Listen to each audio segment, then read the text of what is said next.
আসসালামু আলাইকুম। আগামী 5 আগস্ট ভারতের দিল্লিতে একটা অনুষ্ঠান হতে যাচ্ছে। সেই অনুষ্ঠানে আমাদের ক্ষমতাচ্যুত প্রধানমন্ত্রী শেখ হাসিনা কথা বলবেন। সরাসরি বলবেন না, ভিডিও বার্তা দেবেন। ভিডিও মাধ্যমে সেখানে উনি যুক্ত থাকবেন এবং কথা বলবেন।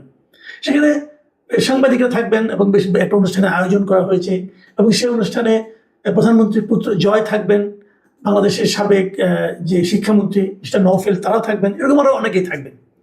এ সংক্রান্ত একটু বিবৃতিও প্রচার হয়েছে, এ সংক্রান্ত পোস্টারও দেখা গেছে। সবকিছু ঠিক আছে এবং যারা আয়োজক তারা গণমাধ্যমকে বলেছেন তাদের এই আয়োজনে ভারত সরকারের দিক থেকে কোনো আপত্তি নেই। এ সংক্রান্ত একটা কন্টেন্ট আমি গত রাতে কিন্তু আমাদের এই চ্যানেলে প্রচার করেছিলাম।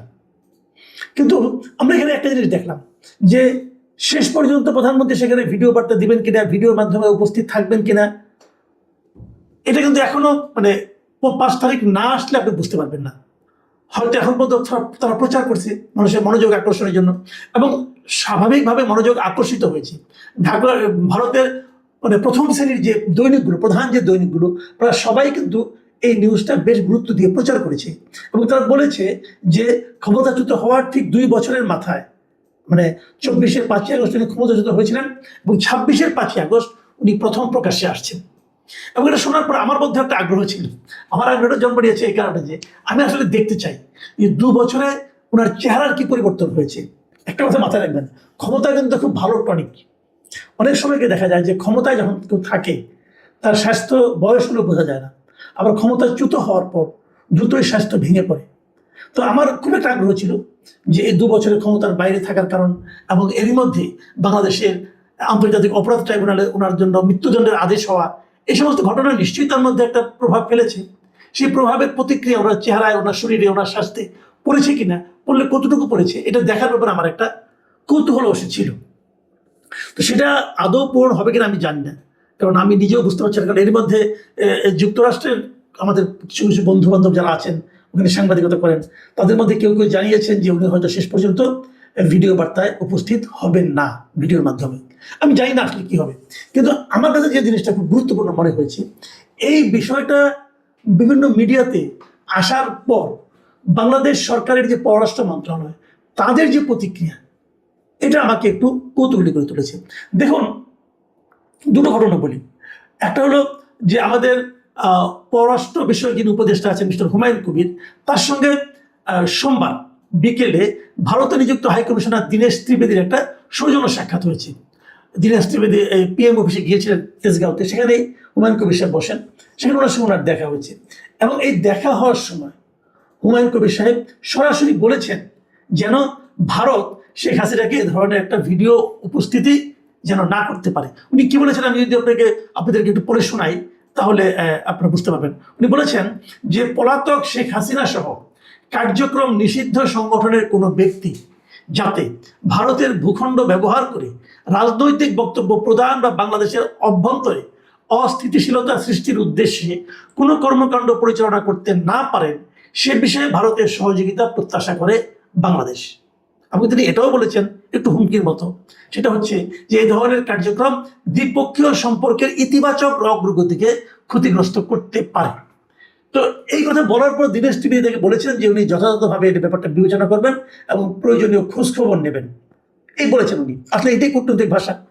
কিন্তু হুমায়ুন কবির সাহেব যেভাবে কথাটা বলেছেন, এতে আমি একটু আমার কাছে ভালো লাগেনি এই কারণে যে ওখানে শেখ হাসিনা কি বললো না বললো তাতে আমাদের কি আসে যায়। আমাদের সরকারের উদ্বিগ্ন হওয়ার কি আছে? সরকার কি ভয় পাচ্ছে?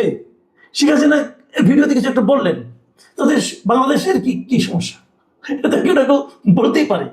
আর উনি যদি যে কথাটাই বলুন না কেন, উনি এভাবে না বললেও অন্যভাবে বলতে পারেন। উনি হয়তো ওনার ছেলেকে বললেন, ওনার ছেলে ওনার হয়ে বললেন, অথবা ওনার ছেলেই বললেন, এগুলি তো কোনোটাই তো বাতিল হয়ে যাচ্ছে না। কিন্তু এখানে ভয় পাওয়ার কি আছে? ভারতকে রিকোয়েস্ট করার কি? ভারতকেও তো আমরা আগে জানিয়ে দিয়েছি একবার, বারবার বলার তো কোনো প্রয়োজন নেই, ভারত নিজেরাই বুঝবে। দেখুন, এই দীনেশ টিভিতে কিন্তু তারেক রহমানকে ভারতের আগামী সেপ্টেম্বরে 12-13 তারিখে যে প্রোগ্রাম হবে ব্রিক্সের, সেখানে দাওয়াত করেছেন। তো ওনারাই তো চেষ্টা করবেন যেন সেই দাওয়াতটা যাতে আমরা মেনে নেই, অক্ষুণ্ণ রাখা হয়, যেন তারেক রহমান সাহেব সেখানে যান। এই জন্য অনুকূল পরিবেশ অথবা এর ধরনের কোনো ঘটনা ঘটতে না দেওয়া, এটা তো ওনাদের দিক থেকে আছে। বারবার বলার মাধ্যমে আমরা কি আমাদের দুর্বলতাটা প্রকাশ করে দিচ্ছি না? প্রয়োজনটা কি ছিল? আমার কাছে বরং হুমায়ুন কবির সাহেবের চেয়ে আমাদের যে পররাষ্ট্র প্রতিমন্ত্রী আছেন, ওনার কথাটা সামাবাহিক, ওনার বক্তব্যটা আমার কাছে মানে বেশ স্মার্ট মনে হয়েছে, অধিকতর স্মার্ট মনে হয়েছে।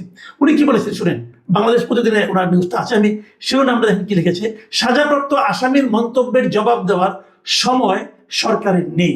এটা হলো গিয়া আমি মনে করি রিয়েল স্পিরিট, এটাই হওয়া উচিত। আপনি যদি মনে করেন তার বক্তব্যকে আপনি গুরুত্ব দিতে চান না, যদি ইগনোর করেন, আপনি উদ্বিগ্ন হয়ে যাচ্ছেন কেন?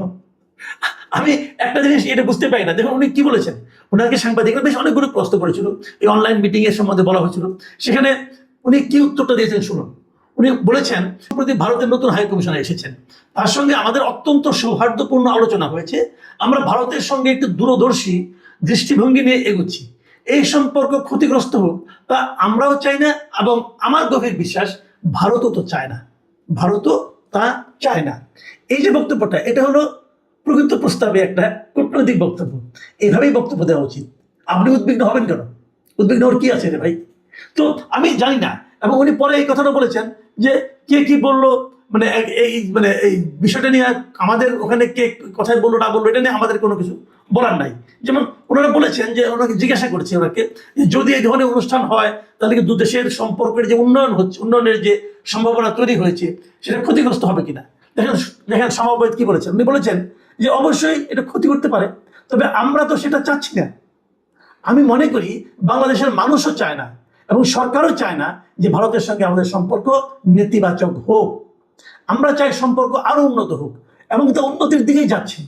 আমি আশা করি বিষয়টি মাথায় রেখেই ভারত ভবিষ্যতে তাদের কার্যক্রম পরিচালনা করবে। খুবই ম্যাচিউর রিমার্কস কিন্তু।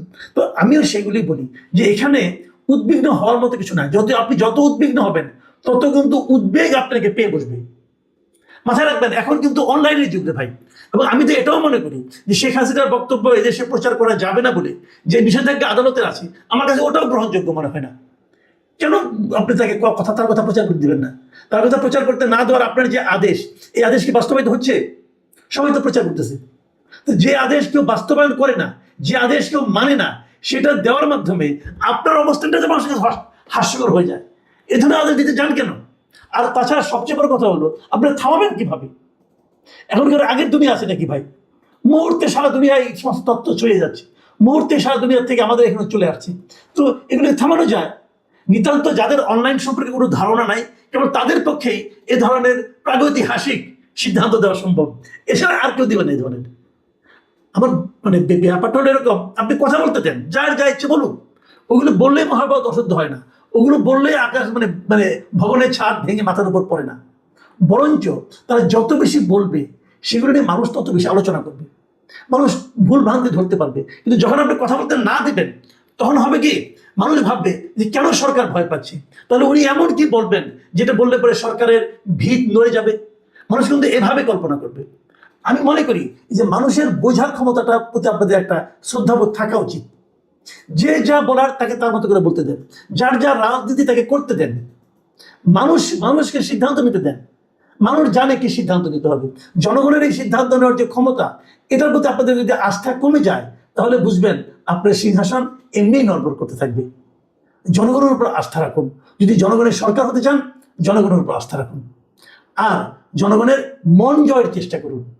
প্রতিপক্ষের বদনাম করে মন জয় করা যায় না, নিজের কাজ কর্ম দিয়ে মন জয় করা যায়। এই যে এখন সারা দেশে মানুষের মধ্যে যে হাহাকার তৈরি হয়েছে, দ্রব্যমূল্য নিয়ে, জ্বালানি নিয়ে, গ্যাস নিয়ে, বিদ্যুৎ নিয়ে, এই যে একটা হাহাকার, মানুষের মধ্যে হাহাকার এবং সেই সঙ্গে বিরক্তি, এটা দূর করার চেষ্টা করেন। এটা যদি দূর করতে না পারেন, মানুষ ঘুরে ফিরে কিন্তু অতীতের দিকেই যাবে। এটাই নিয়ম, এটাই রাজনীতি। প্রিয় দর্শক, এখন এ পর্যন্তই। আল্লাহ হাফেজ।